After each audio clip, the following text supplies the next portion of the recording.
रोजगाराअभावी मेळघाटातून स्थलांतरित झालेल्या आदिवासी कुटुंब कोरोना विषाणूच्या पार्श्वभूमीवर पायी आपल्या मूळ गावाकडे परतले असून उपासमारीने त्रस्त असलेले कुटुंबे प्रशासनाकडून क्वारंटाईन केले जात आहे।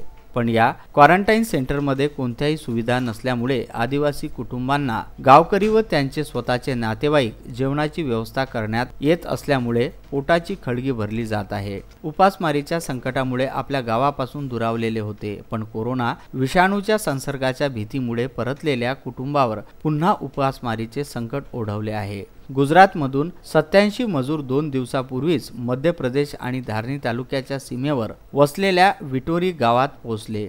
येथे या मजुरांनी स्वतःला जिल्हा परिषदेच्या शाळेत क्वारंटाईन करून घेतले। तसेच अमरावती जिल्ह्यातील येवदा येथून 26 मजूर टेंभुरखेडा येथील शाळेत आहे। महिला पोलीस पाटील कुसुम भिलावेकर यांनी या मजुरांची जेवणाची व्यवस्था केली। बिटोरी आणि टेंभुरखेडा येथील मजूर स्वतः रखरखत्या उन्हात दगडाच्या चुलीवर स्वयंपाक करीत आहे। बिटोरी येथील गुजरातमधून आलेल्या आदिवासी मजुरांना गावातील स्थानिक दुकानदार सामान देत नाही, कारण या मजुरांच्या पैशाला हात लावला तर कोरोना पसरेल अशी भीती दुकानदारांना आहे।